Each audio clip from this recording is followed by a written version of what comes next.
Welcome to Bloom and Ruin. It is time to begin.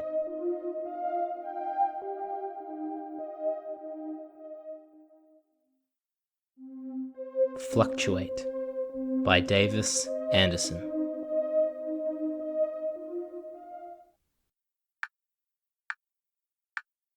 Up and down. Some days I'm a clown. Left and right. Some days I'm uptight. I be the best I can be. Then I put myself in agony. This is my fate, to forever fluctuate. My thoughts are full of spite, deep into the night. But when I get some rest, people say, you're the best. So which one do I believe? Grant me some reprieve. There goes my emotional state, doomed to fluctuate.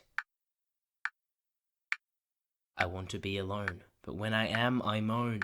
I subsist on the other, and I try not to smother. I would never willingly attack.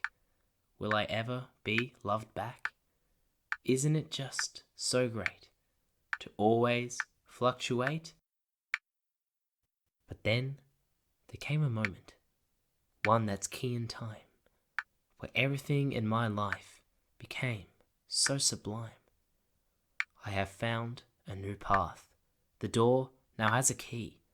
I feel like I'm etching closer to something of a victory. I have forged a new slate.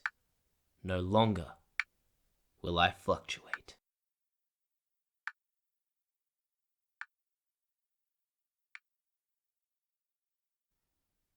Thoughts by Thomas McGregor.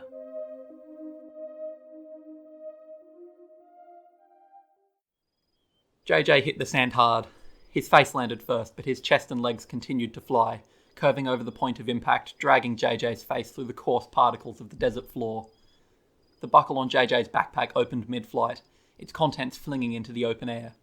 With a dull thud, JJ's body finally joined the sand alongside his head. The rusty train that had transported JJ to his current location promptly left, the driver slamming the door shut only after he was moving at a substantial speed. It was hot. Bloody hot. The silence of the desert only kicked in once the train was an inconsequential blip in the distance. The horizon wavered shakily, the light itself forced into delirious spasms in the heat. A leafless tree protruded from the otherwise flat desert floor, little more than a few branches stuck in the ground. JJ's throat was already dry, his breathing quickly becoming patchier. His eyes and head ached horrendously, his brain feeling numbed as he slowly stood up, brushing the orange sand from his clothes. The train snaked silently over the horizon. JJ hitched his backpack onto his shoulders and tried to collect his thoughts.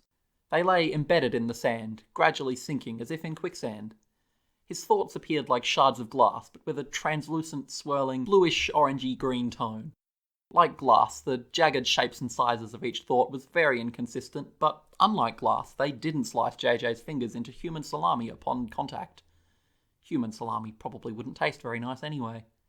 This thought was an unappealing reddish-purple colour, and with strangely warped edges. As JJ pulled his thoughts from the sand and brushed the sand away, some of them would abruptly flicker out of existence. JJ had concluded long ago that there was no point in trying to remember what the lost thoughts were. They were already forgotten.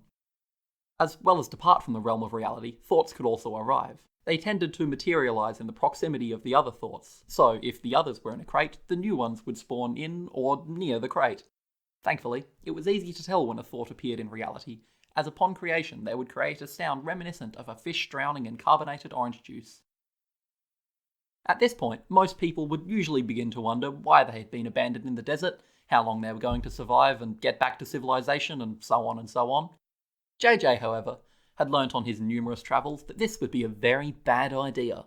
Should he start to think too much, his backpack would fill with additional thoughts. Thoughts could be strangely heavy depending on their nature. So, JJ set off semi-aimlessly into the desert, with both mind and backpack as empty as possible, feet moving independently from brain. The silence was resounding, even absorbing the dull whump of compacting sand underneath JJ's feet. JJ's eyes were completely glazed over, his feet shuffling semi-unconsciously through the sand, with no sense of presence or direction. The desert was strange that way. The heat and the utter blandness of the landscape drained JJ's very essence, turning him into a catatonic and mindless figure, silhouetted in the haze of sand agitated by the wind. A strange sight presented itself to JJ, and he suddenly perked up again, the break in monotony revitalising him.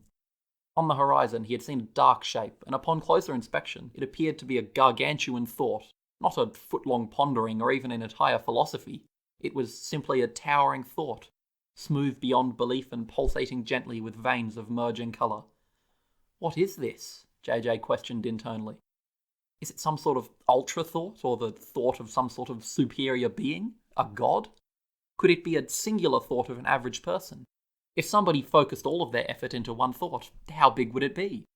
Maybe instead of an accumulative power-to-thought size ratio, was it an exponential growth? Would that mean important or complex thoughts could grow to a truly massive size?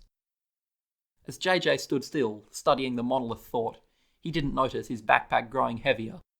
He didn't feel his feet gradually sinking into the sand. At least, not until it was too late.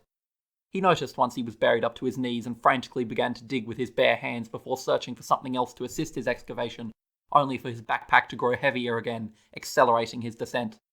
In a matter of seconds, JJ was fully submerged. The behemoth thought had no eyes, yet it watched silently and unmovingly as JJ sunk, and still didn't move as the sand settled again, hiding any trace of JJ's presence. Philosophers have tried for years to find out whether thoughts are capable of thinking or creating their own sub-thoughts, imperceivable to a human's natural senses. Their conclusion, after thousands of hours and thousands more dollars, was thoughts might think, or they might not. Should this thought in the desert be capable of thinking, it would be scared. Should it not be sentient, it would not be scared at all. It would simply be indifferent. Nevertheless, a minute or so after JJ's sinking, it began to flicker inconsistently, slowly becoming transparent and then battling to retain a fullness in reality. The struggle was pointless. It soon disappeared altogether, leaving nothing but a shallow dent in the sand, marking where JJ was buried, all his thoughts gone.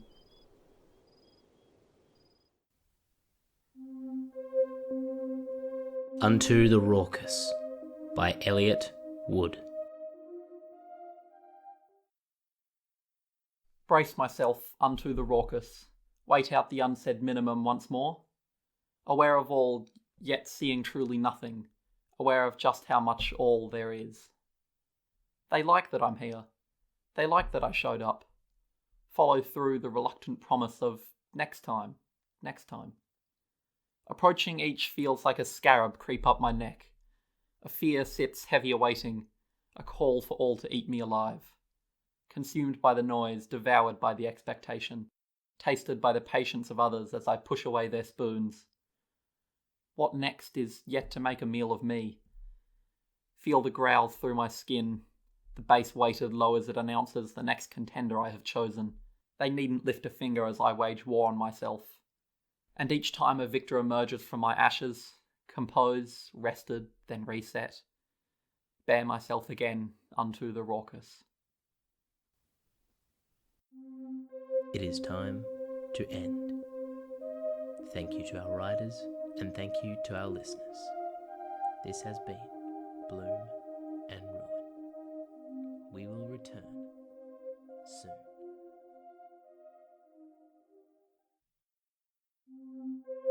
Next month on Bloom and Ruin. It is with vile delight and dreadful glee we bring you tales of fright on Hallows Eve.